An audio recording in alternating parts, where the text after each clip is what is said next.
चांदनी रात और दो भाइयों की कहानी। रात का दूसरा पहर है। सहन की ज़मीन ठंडी हो चुकी है।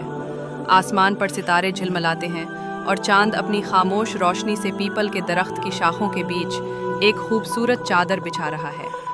सहन के बीचों बीच एक पुरानी मगर मजबूत लकड़ी की चारपाई रखी है, जिस पर सफ़ेद लिबास में मलबूस एक बूढ़े शख्स, दादा जान, ने नीम दराज होकर अपने भांजे असफर को गोद में ले रखा है। छोटा असफर दूध का मग पीता हुआ दादा के साथ चिपका बैठा है, जब अचानक सवाल करता है, दादा जान, मुझे वो भाइयों वाली कहानी सुनाएं जिसमें एक भाई ने दूसरे को मार दिया था। दादा ने एक नरम सांस ली और अपने हाथ असफर के बालों में फेरते हुए बोले, बेटा असफर, तुम एक ऐसी कहानी मांग रहे हो जिसे ज़मीन ने अपने सीने पर सबसे पहले महसूस किया, जिसमें पहली बार खून गिरा, पहली बार एक इंसान मारा गया और पहली बार एक लाश को दफन किया गया। असफर आंखें फैलाकर सुनता है। दादा बोलते हैं, ये किस्सा है हज़रत आदम के दो बेटों हाबील और काबिल का। जब दुनिया नई नई बनी थी, हज़रत आदम और हज़रत हव्वा ज़मीन पर थे। इंसान कम थे, ज़मीन खामोश थी और कानून अल्लाह का था। अल्लाह ताला ने हुक्म दिया था कि आदम के बेटे अपनी बहनों से निकाह करें, मगर अपनी जुड़वां बहन से नहीं, बल्कि दूसरी बहन से, ताकि नस्ल बढ़े और गैरत और उसूल कायम रहे। असफर सवाल करता है, दादा जान, जुड़वां बहन से क्यों नहीं? दादा हंसकर कहते हैं, बेटा, उस वक्त दुनिया के आगाज़ में ये अल्लाह का मखसूस कानून था और ये सिर्फ हज़रत आदम के वक्त के लिए था। दादा फिर बात को आगे बढ़ाते हैं। हाबील सीधा, नेक और फरमाबरदार था। काबिल इनापरस्त, ज़िद्दी और गुरूर वाला। हुआ यूं कि हज़रत आदम के हुक्म पर दोनों भाइयों की शादियां तय हुईं, लेकिन काबिल को अपनी जुड़वा बहन पसंद थी जो खूबसूरत थी, जबकि कानून के मुताबिक वो हाबील के हिस्से में आती थी। काबिल को ये मंजूर न था। झगड़ा हुआ। हज़रत आदम ने फरमाया, तुम दोनों कुर्बानी करो, अल्लाह जिसकी कुर्बानी कबूल करे वही हक पर होगा। फिर बेटा, कुर्बानी का दिन आया। हाबील चरवाहा था।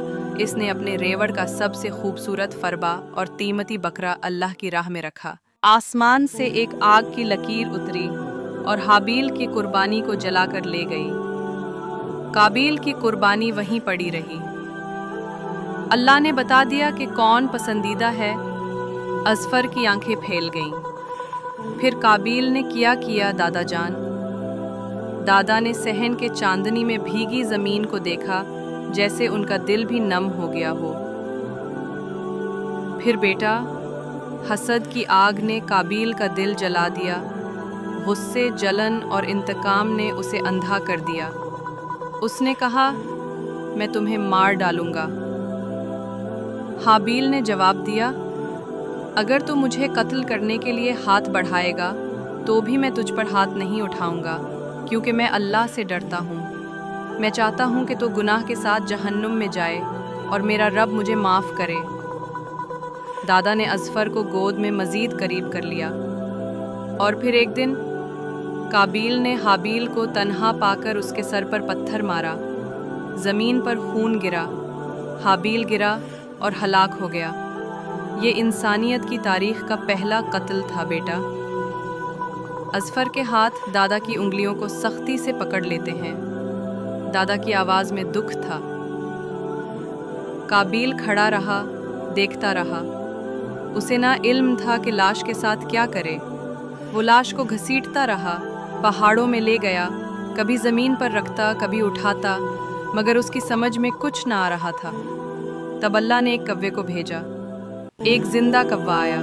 उसने ज़मीन खोदी, एक मुर्दा कव्वे को दफन किया और उड़ गया। काबिल ने यह मंजर देखा और चीख उठा, अफसोस, मैं इस कव्वे जैसा भी ना बन सका।